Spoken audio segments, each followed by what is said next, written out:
Good morrow, ladles and jelly spoons. It is I, Onyx Wildcat. Welcome to the crazy.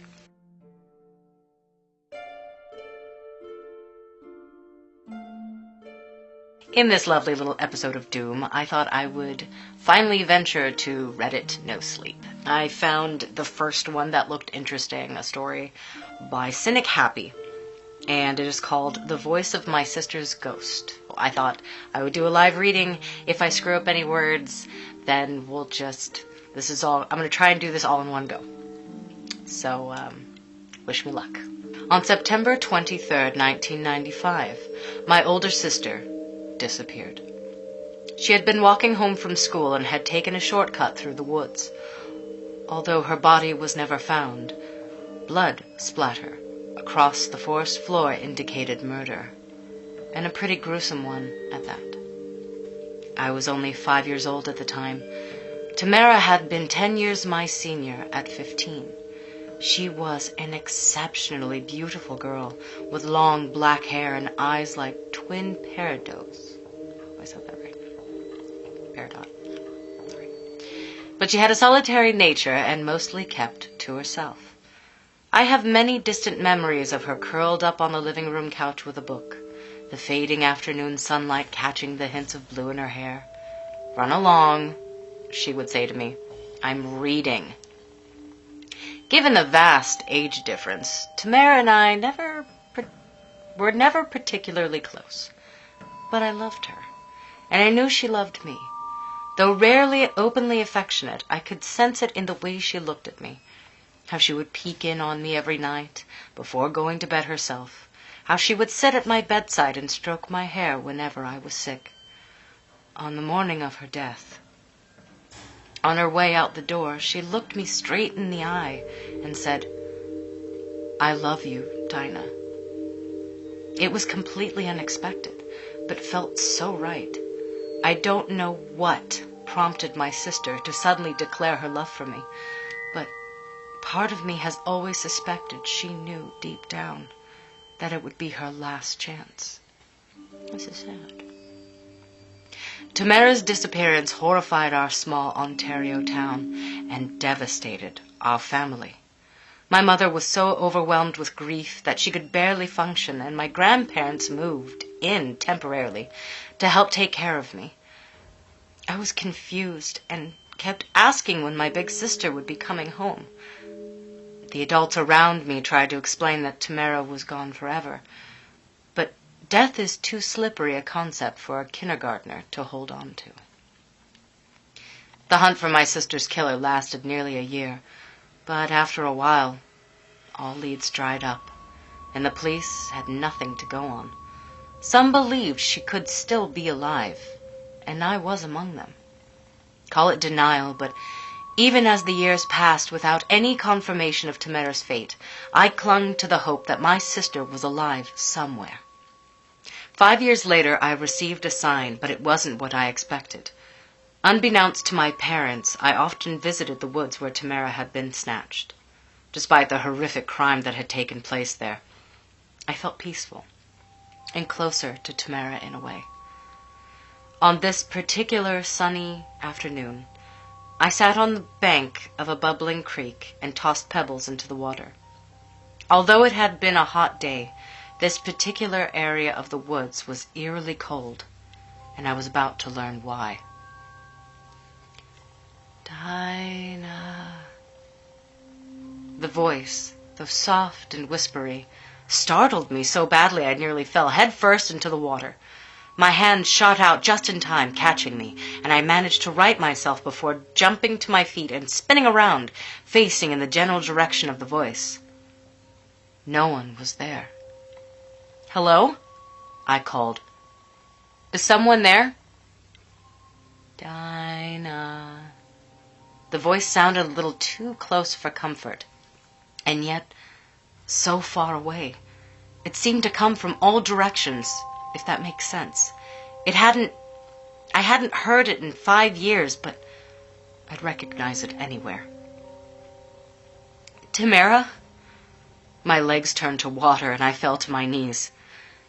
"Is that you? Dinah? I love you." Dinah.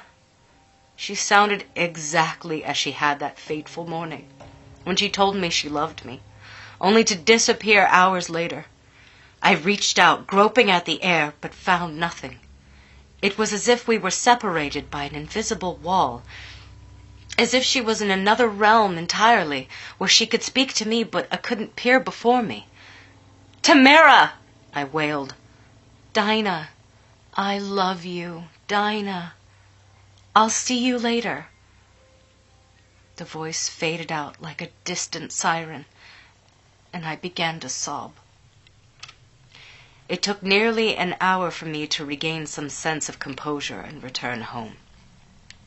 I didn't tell my parents. They didn't know about my secret excursions to the woods, and I didn't want to lose that precious connection to my sister.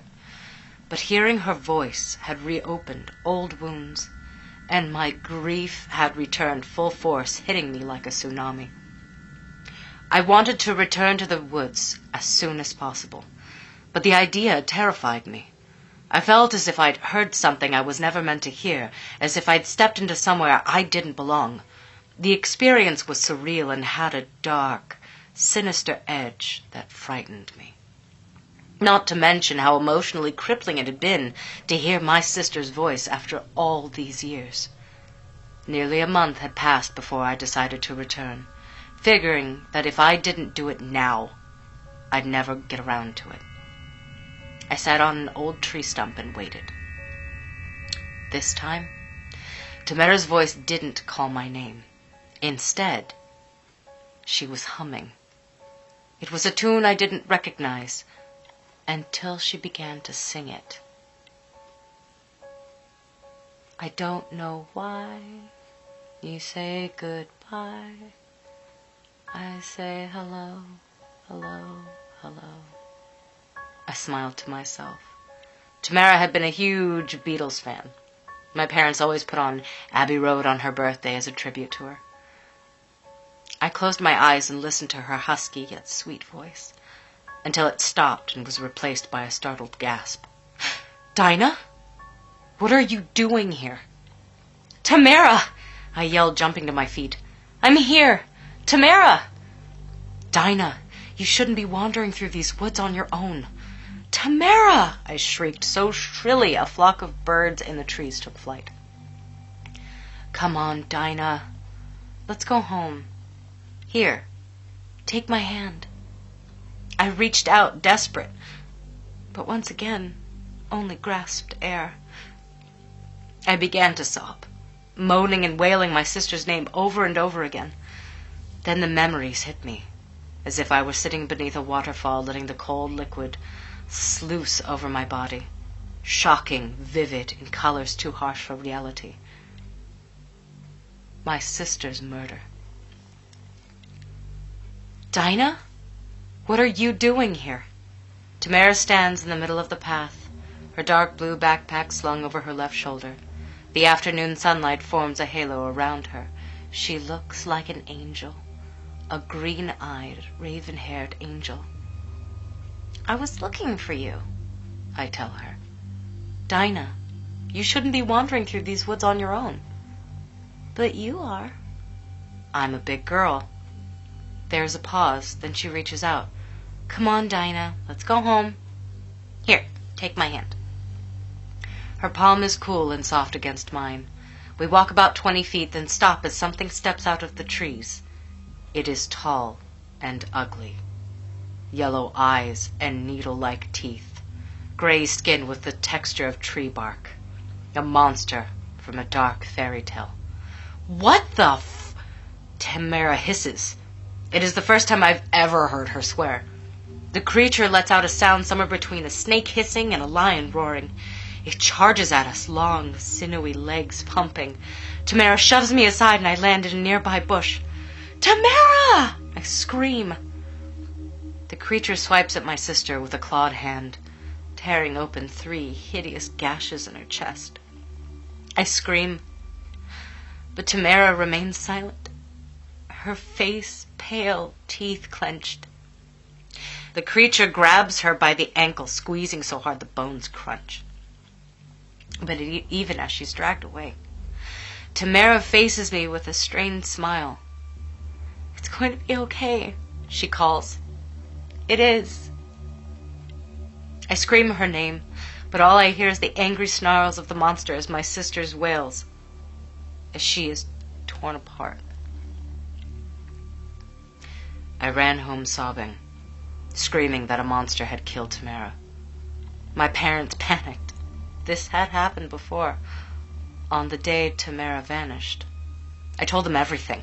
I told them about my visits to the woods, the voice I had heard, what I remembered. Mom hugged me and cried while Dad called the police. A second search took place. This time they found Tamara's skull and a femur on a cave, several miles off from where she had vanished. She had been dead all this time. But finally, my family had closure. Slowly, the story of that day came out.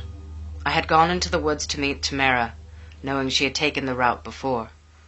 The creature had attacked us. I ran home and told my parents Tamara was gone, but couldn't articulate what had happened. All I could tell anyone was that something had taken my sister away. The following day, however, I seemed not to remember what I'd seen, what I'd endured, as if the sheer trauma of what had happened blocked out the memory. Gotta love live readings. Tamara had come to me. She forced me to confront what had happened so that I could move on, so that we could all move on. They never found the monster that killed Tamara, but it turned out people had been reporting sightings for years. Family pets had turned up dead and people had been attacked. My sister, however, was the first fatality. Once I remembered everything, it wasn't easy to let go. I had nightmares of what had happened, and would often wake up to find my pillow soggy with tears. I would go into the woods and sit on the stupid stump for hours, waiting for Tamara to come to me. She never did. I feared that she had abandoned me. It took me a long time to accept that she had moved on too. She could rest in peace now. I miss her. I miss her a lot. I visit her grave every day, leaving flowers and singing hello, goodbye to her. I cry a lot too. It's been 23 years, but the heart never fully heals from such a loss. Over Christmas, I visited Tamara again despite the cold. I knelt in the frost-dusted grass and hugged the headstone resting my cheek against the cold, rough rock. "Hi, Tammy," I said. "Everything good up in heaven, sis?" The wind gusted and I smiled. I'll take that as a yes. Letting go of the headstone, I sat back with a groan, rubbing my lower back. Shit, my spine. Being pregnant is no picnic, let me tell you. But it's worth it all. I smiled. "You hear that, Tammy? You're going to be an auntie." I ran my hand over the smooth hill of my stomach. 6 months. It's going to be a little girl. Another gust of wind, this time feeling, in a way, like an embrace. "I'm going to call her Tamara," I told my sister. "I miss you so much." "I love you. I'll see you later, okay?" "Okay." I almost heard her whisper. "I love you too, Dinah." I blew a kiss at the headstone. Then I stood and left the cemetery. It had begun to snow again. Voice of my sister's ghost. That was interesting. Sorry for all the little hiccups and screw-ups. Live readings are fun, especially when people message you and you have to stop in the middle and not have to redo the whole thing, because then that's not a live reading. So yeah, if you enjoyed this, please like the video just to let me know. If you want more like this, let me know down in the comments below. And if you have not yet, please do subscribe to this lovely little channel of Doom, for we are ladles and jelly spoons and we could always use one more. And on that note, my lovelies, I must bid thee anon, for there is food awaiting to be nommed upon. Bad timing, I think. And I'm gonna go now, so I'm gonna be quiet. And on that note, mwah. Adieu.